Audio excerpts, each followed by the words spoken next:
வணக்கம் மக்களே. இன்னைக்கு நம்ம எந்த ஜாப் பார்க்க போறோம்னா இந்த ஜாப் தான். பிளாஸ்டிக் மோல்டு நாசிங் ஜாப் எப்படி இருக்குது பார்த்தீங்களா? ஃபினிஷிங் எப்படி இருக்குது பார்த்தீங்களா? பாருங்க ஃபினிஷிங் பாருங்க. இப்படி கிரேனிங் பண்ண மாதிரி இல்லை, பக்காவாக இருக்கா ஜாபு?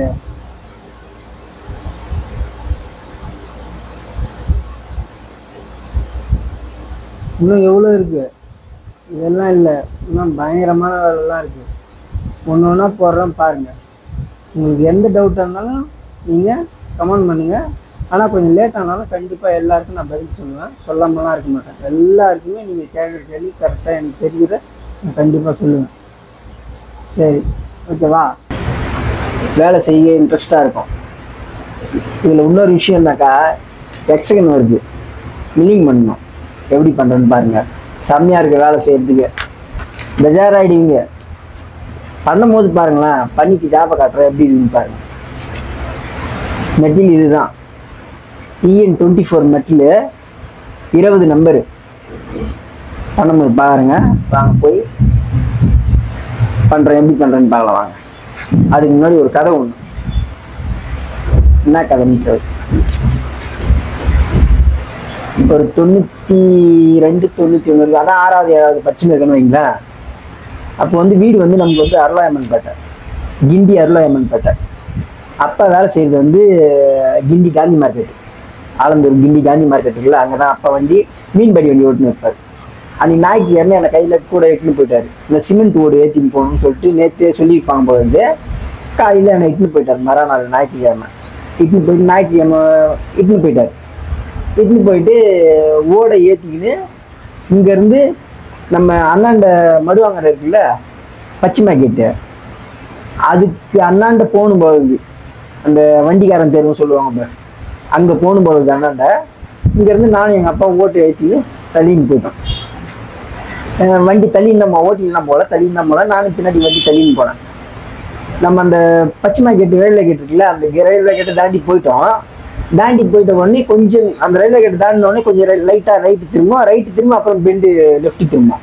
அந்த ரைட்டு திரும்பி லெஃப்ட்டு திரும்பும்போது ஒரு சின்ன பிரிட்ஜ் இருந்தது. இப்போ இருக்குது, அது பெருசாக இருக்குதான்னு தெரில. அப்போ போட்ட பூசுன்னு நினைக்கிறேன். அந்த பிரிட்ஜி கொஞ்சம் கருக்காக இருந்ததுனால அந்த மீன்படி அந்த வயிட்டு இருந்ததுனால அந்த டயர் ஏறி இறங்கிச்சு பாரு, அப்படியே முறிக்கிச்சு வீடு. அப்படியே இப்படி மடிஞ்சிச்சு. என்ன பண்ணுறதே தெரில.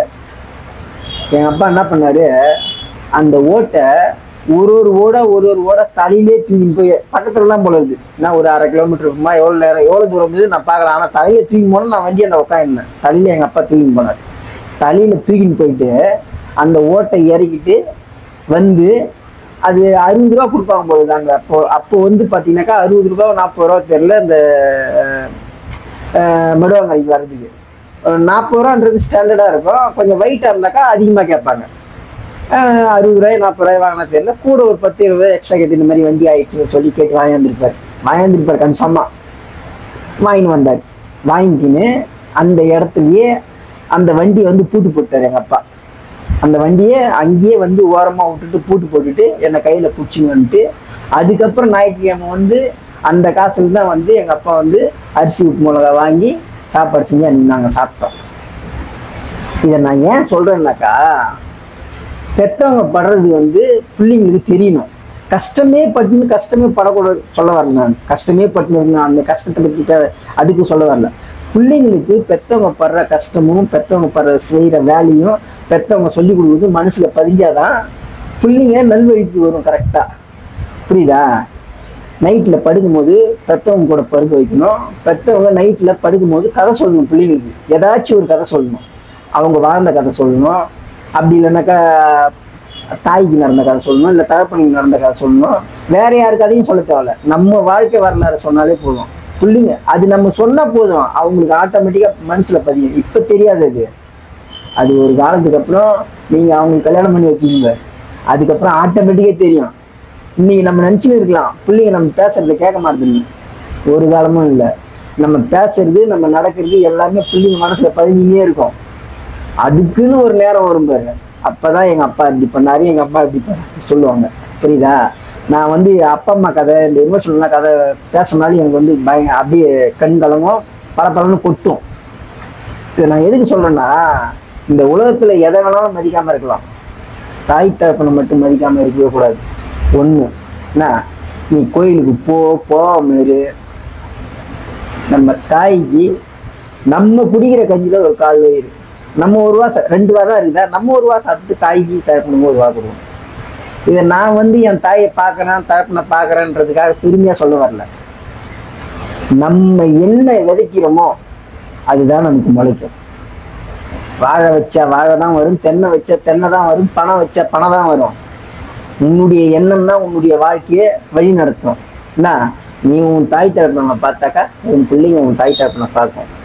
நீ பார்க்கலன்னா காலைல கீழே நின்னாலும் சரி, உன் புள்ளிய தங்கத்துல வளர்த்தாலும் சரி, ஃப்ளைட்ல அனுப்பிச்சு வளர்த்தாலும் சரி, எப்படி நீ வளர்த்தாலும் சரி, நீ உன் தாய் தகப்பனுக்கு என்ன பண்ணியோ அதுதான் உன் பிள்ளை உனக்கு பண்ணும். இது நீ எங்க போனாலும் வாய்ப்பே இல்லை. இது நம்ம யார் தெரியுமா, நம்ம எல்லாம் இயற்கையோட ஒன்று சேர்ந்தவங்க. அதனால இயற்கையோட ஒன்று சேர்ந்ததுனால நம்ம என்ன செய்யணுமோ அதுதான் நம்ம பிள்ளைங்க நம்ம செய்யும். என்ன, அதனால எனக்கு தெரிஞ்சதை சொன்னேன். என்னுடைய யாரோட கதையும் நம்ம சொல்ல தேவையில்ல, யாரோட இதுவும் நம்மளுடைய வாழ்க்கை வரல, நம்ம வாழ்ந்ததை சொன்னாலே போதும் நம்ம பிள்ளைங்களுக்கு. புரியுதா? அதனால எப்போ எவ்வளோ பேரை நான் பார்க்குறேங்க தெரியுமா, சொல்லிக்கிட்டே இருக்கலாம், எவ்வளோ கதை இருக்குது.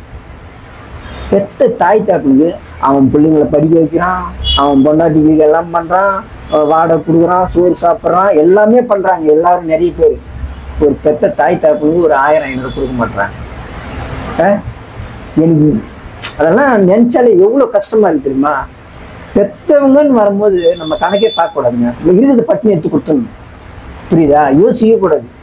அவங்கள நம்மளை பெற்று வளர்த்து ஆளாக்கி தாய் தாப்பினுடைய கதையை எடுத்தோன்னு இல்லைங்களா, வருஷம் உசுறு போங்கன்னு நமக்கு நாளே முடியாது.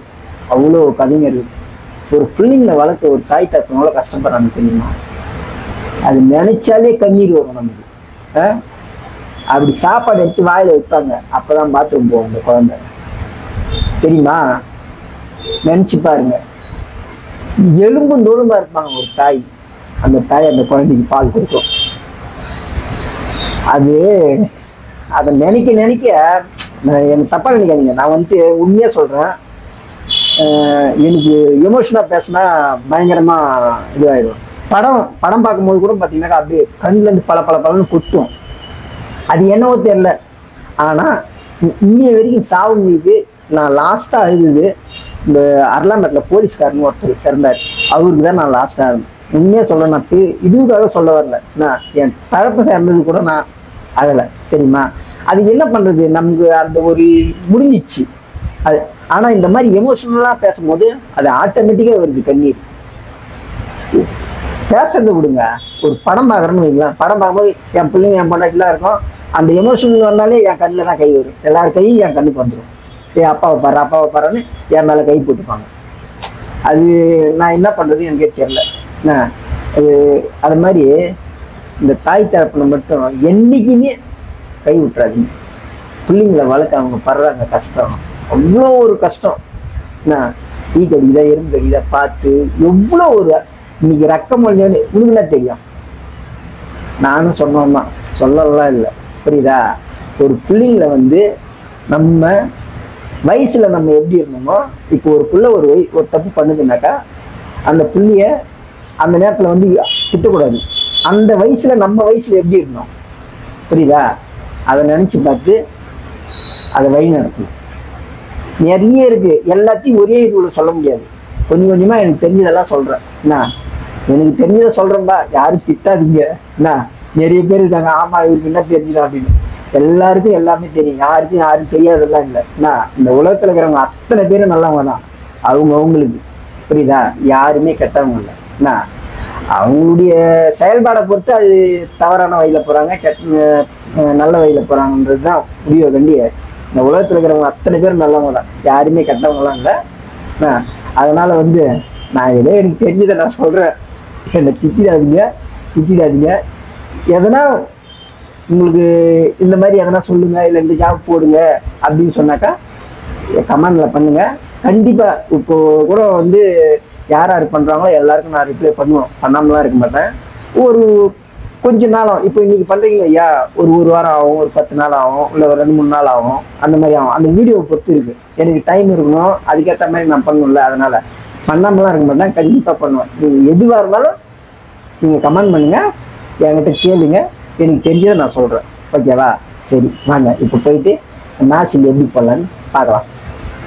வாங்க.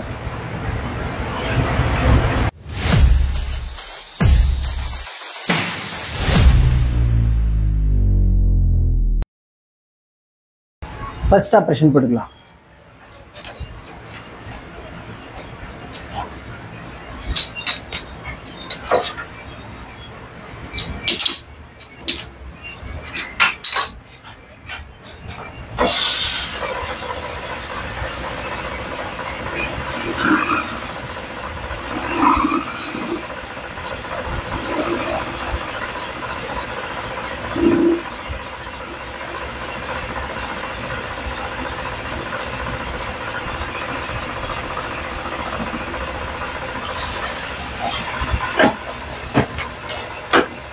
லைட்டாக சென்ட்ரு ஊனிடலாம்.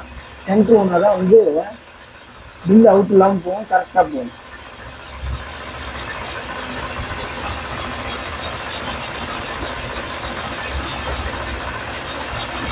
எல்லாத்துலேயும் சொல்கிறது தான், ஒரு நல்ல வேலைக்காரன் எப்படி கரெக்டாக வேலை செய்யணும். ஒரு நல்ல வேலைக்காரனால லேக்கில் தண்ணி போடாமல் வேலை செய்யணும்னு மாட்டாங்க.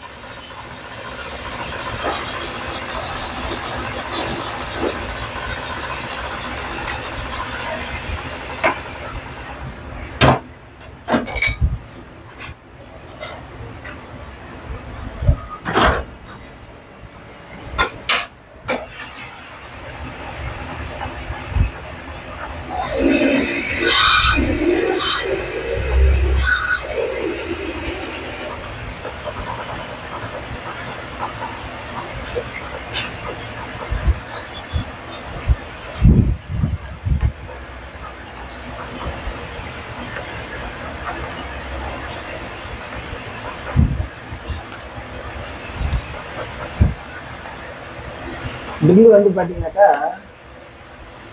10 mm ட்ரில்லு போடுறேன் 45 mm லென்த்துக்கு. அதுக்கப்புறம் 12 mm போடுவேன். இந்த 10 mm போட்டு 12 mm போட்டோம்னு வைங்களா, உங்களுக்கு வந்து ட்ரில்லு போட்டாக்கா, சாதாரண ட்ரில்லு போட்டாக்கா உங்களுக்கு வந்து அந்த அளவுக்கு ஃபினிஷிங் இருக்காது, கொஞ்சம் வரியாக இருக்கும். அந்த ஒரு 1 mm கட் எடுக்கிற மாதிரி நம்ம போட்டோம்னாக்கா சைடுக்கு ஃபினிஷிங்காக இருக்கும். ஸ்லோவில் போட்டு பொறுமையாக போட்டோம்னாக்கா ஃபினிஷிங்காக இருக்கும். ஏன்னா ஐடி 12 mmன்றதுல வந்து அந்த அளவுக்கு நம்ம போர் பண்ண முடியாது, அவ்வளோ லென்த்துக்கு கொஞ்சம் கஷ்டம். அதனால ட்ரில்லுலேயே ஃபினிஷிங் வர வைக்கணும். அது வர வச்சு லைட்டாக எமரி கட்டணும்னா சும்மா தகவல் இருக்கும். 10 mm போட்டேன், இப்போ வந்து 12 mm.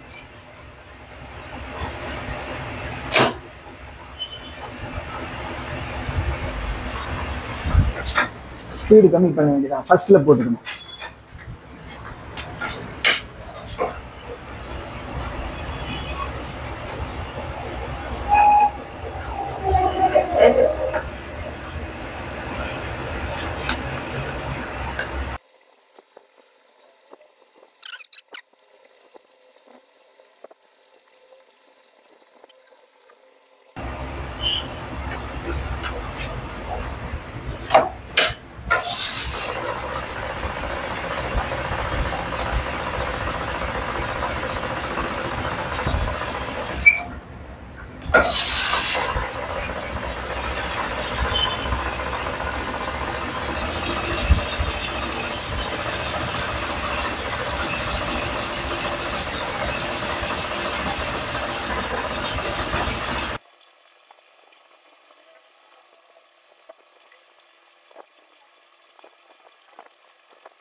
22 into 14 பிச்சு இது த்ரெட்டு. அதனால் ஒரு 0.1 மைனஸ் பண்ணின்னு 21.9 வச்சாச்சு. ஓகே, ஃபஸ்ட் ஆப்ரேஷன் முடிஞ்சிடுச்சு. ஒரு நம்பரு இதே மாதிரி 20 நம்பரு போட்டுக்கணும். ஓகேவா? பில் போட்டது கூட பாருங்க, தெரியுதான்னு தெரியல, ஃபினிஷிங் ஓரளவுக்கு நல்லா இருக்கும். லைட்டாக எமரி வச்சாக்கா பக்கவாகிடும். பில்லு ஃபினிஷிங் தெரியுதா? இந்த ஜாப் செகண்ட் ஆப்ரேஷன் போட்டுக்கலாம். சின்ன ட்ரில்லு ஒன்று இருக்குது, அந்த சின்ன ட்ரில்லை போட்டு டோட்டல் அஞ்சு ஃபேஸ் பண்ணலாம். சென்ட்ரு ஊனிக்கு தான் போடணும் எப்பவுமே. சென்ட்ரு ஊனி போட்டால் தான் ட்ரில் அவுட் இல்லாமல் போகும்.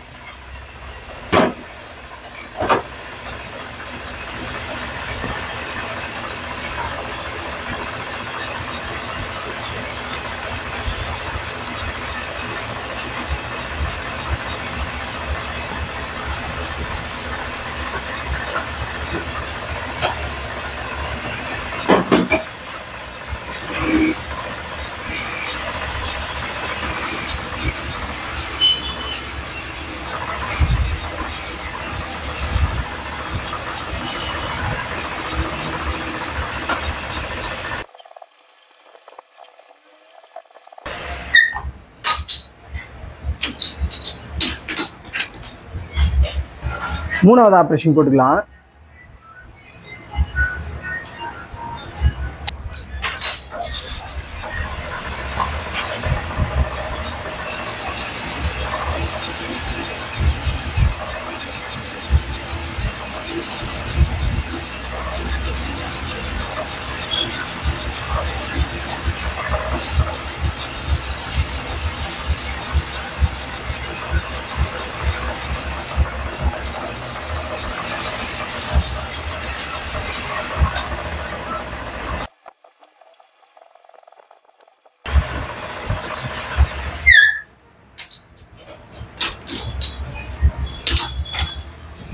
மூணாவது ஆப்ரேஷன் முடிஞ்சிச்சு. இதே மாதிரி 20 நம்பரையும் போட்டுக்கலாம். நாலாவது ஆப்ரேஷன் பண்ணிடலாம்.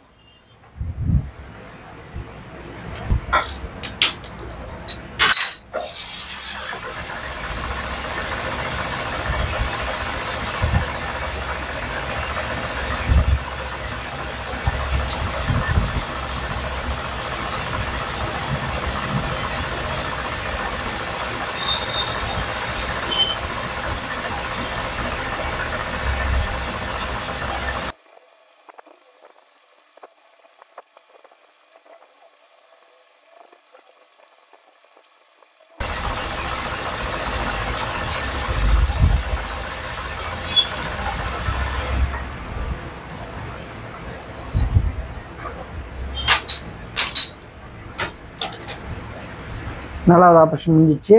இதே மாதிரி 20 நம்பரும் போட்டுடலாம். அஞ்சாவது ஆப்ரேஷன்.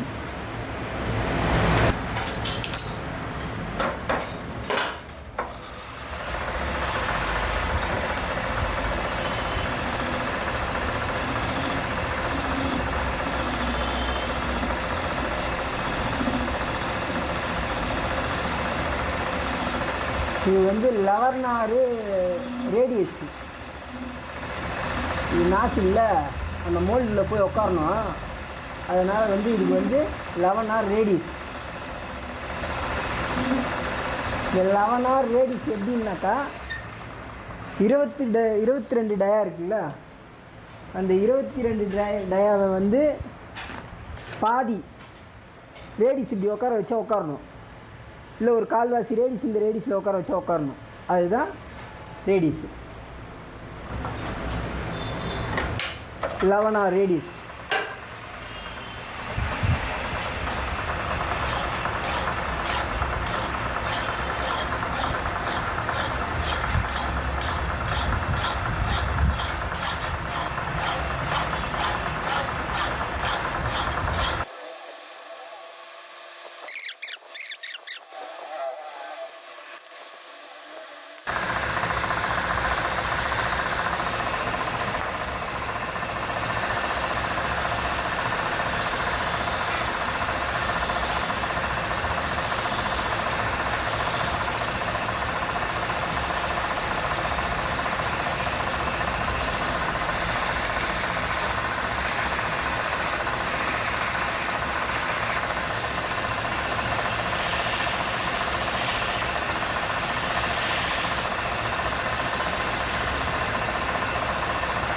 அஞ்சாவது ஆப்ரேஷனு முடிய போகுது.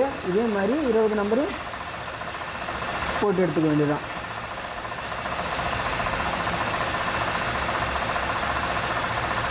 முதல்ல ரஃப்பு, அதுக்கப்புறம் ஒரு நைஸு,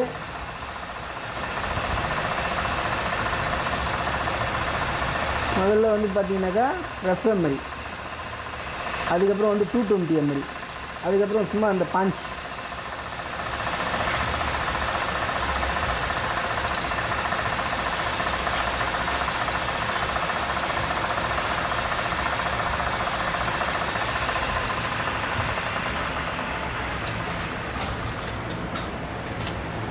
அவ்வளோதான், 5வது ஆப்ரேஷன் முடிஞ்சிச்சு.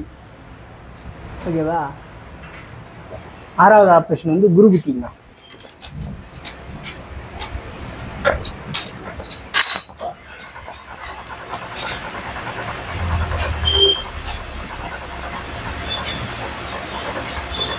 இந்த குரு எதுக்குன்னா த்ரெட்டு ரிலீஸுக்கு.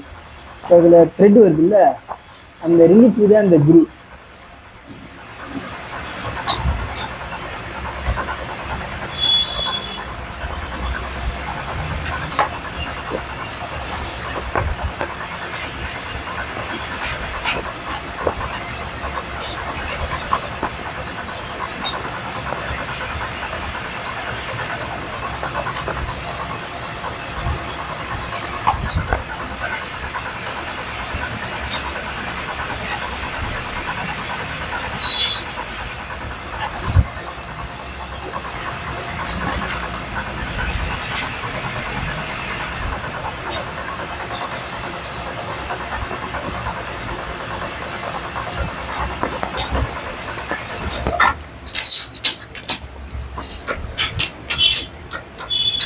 ஆறாவது ஆப்ரேஷன் முடிஞ்சிச்சு. 7வது ஆப்ரேஷனு த்ரெட் அடிக்கணும். வாங்க பார்க்கலாம்.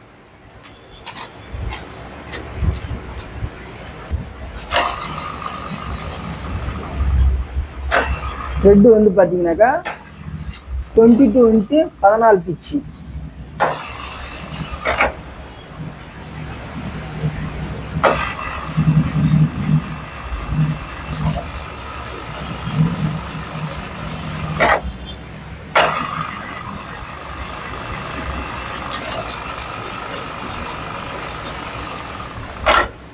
த்ரெட்டெல்லாம் பார்த்தீங்கன்னாக்கா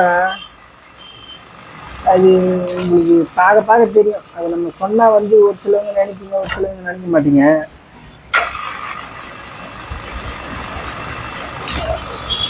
த்ரெட்டுலேயே ஊறி போனோம்னு வைங்களேன்,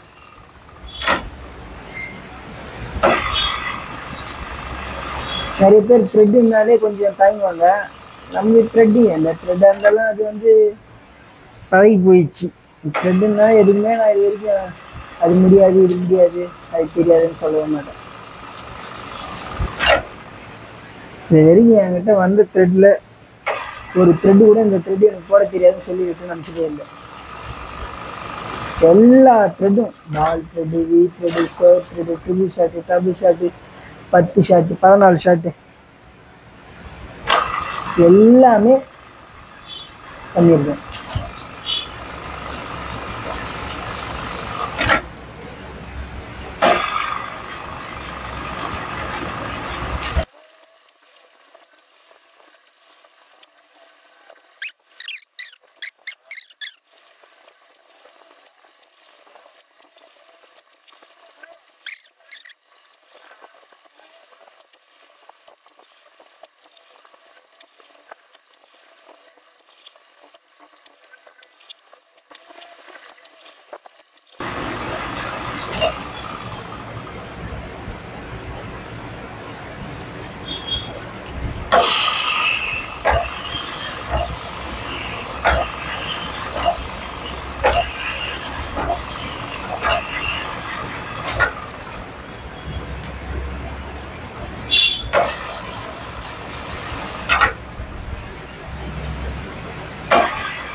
7வது ஆப்ரேஷனும் முடிஞ்சிச்சு. இதெல்லாம் ஏறணும். அது இல்லை இல்லை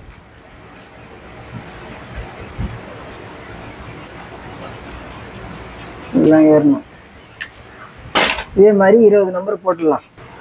8வது ஆப்ரேஷனு இதுதான் மில்லிங் பண்ண போகிறேன். எப்படி பாருங்க, இது ஒரு எக்ஸைனில் வந்து த்ரெட்டு போட்டு வச்சுட்டு அதை லாக் பண்ணிட்டேன். லாக் பண்ணிட்டு இதை பாருங்க, இந்த சென்ட்ரைட் வந்து கரெக்டாக வச்சுக்கணும். இந்த டூல் போஸ்ட்டில் வந்து சென்ட்ரைட்டு கரெக்டாக வச்சுக்கணும். எதனா பேக்கிங் பீஸ் மேலே வச்சுக்கணும். சென்ட்ரைட் எவ்வளோ இருக்குது அதுக்கேற்ற மாதிரி. ஒன்றுமே இல்லை, 45 டி டூல் தான் மாட்டியிருக்கேன். இந்த 45 டூல் தான் மாட்டியிருக்கேன், வேறு எதுவுமே இல்லை.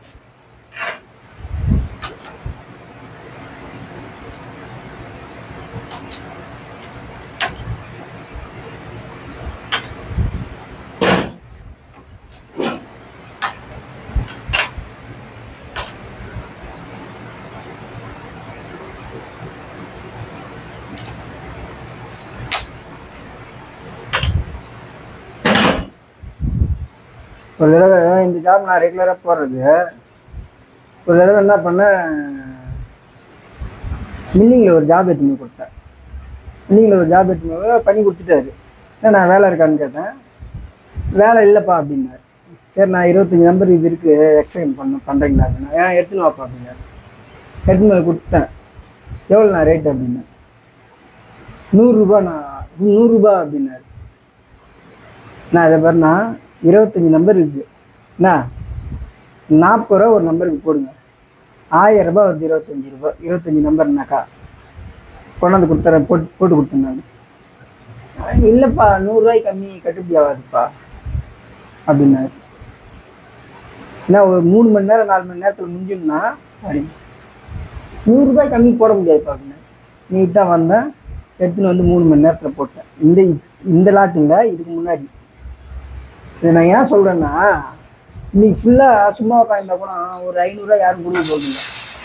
நான் 3 மணி நேரம் வேலையே 1000 ரூபா கொடுக்குறேன், பண்ணி கொடுங்கன்னாக்கா அதெல்லாம் பண்ண முடியாது, 100 ரூபாய்க்கு கம்மி வேலை செய்ய முடியாது அப்படின்னு. சரிண்ணா அப்படின்னு சொல்லிட்டு வந்துட்டேன். எடுத்துன்னு வந்து 3 மணி நேரம் அசால்ட்டாக போட்டேன். நீங்கள் பாருங்கள், ஜாபை பாருங்கள், சும்மா அந்த மாதிரி பண்ணுறேன் பாருங்கள்.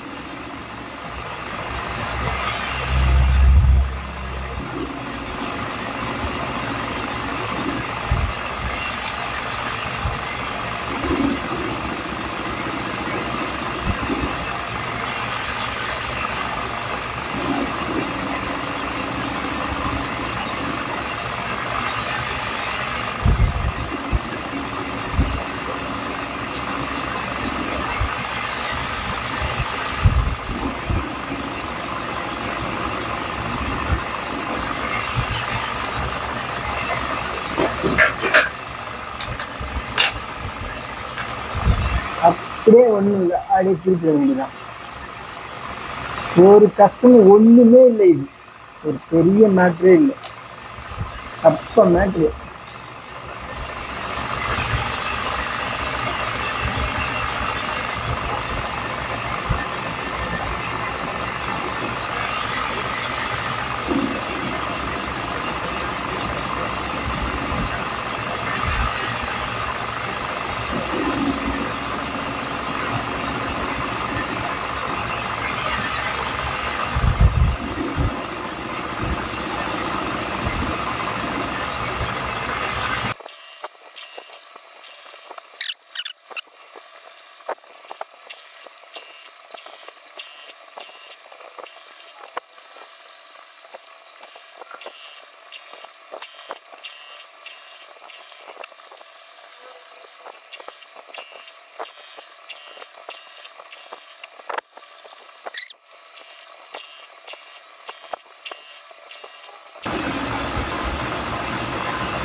சரி, செக்ஷன் எப்படி இருக்குது? சும்மா அப்படியே கிரேனிங் பண்ண மாதிரி இருக்குதா? பக்காவாக இருக்கும் பார்த்தியா? கைட்டி எடுத்துன்னு வரேன் பாரு. பார்த்தீங்களா ஜாப் எப்படி இது?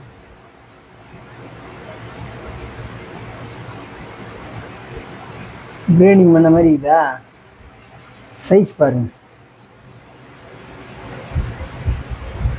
28 28 28 28 பாயிண்ட் ஒன்று முன்ன பிள்ளை ஒன்றும் பிரச்சனை இல்லை. ஸ்பேனர் தான் என்ன சரி பக்காவாக இருக்குதா? இது மட்டும் இல்லை, ஏகப்பட்ட வேலை இருக்குது. நான் போடுறேன் பாருங்களேன், பெஜாராயிடுவீங்க. இந்த மாதிரி வேலை தான் லேத்தில் வேலை செய்யலாமா? மில்லிங்காரெலாம் பார்த்தாங்கன்னா அவ்வளோதான்.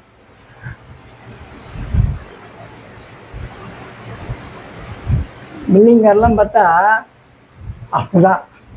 எப்படி இது ஜாபு பக்காவாக இருக்குதா?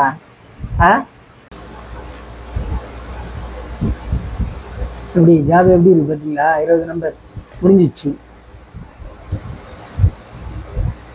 பார்த்தீங்களா? ஃபினிஷிங் எப்படி இது பார்த்தீங்களா? சாரி ஃபினிஷிங் பாருங்க. இப்படி கிரேடிங் பண்ண மாதிரி இல்லை, பக்காவாக இருக்கா ஜாபு?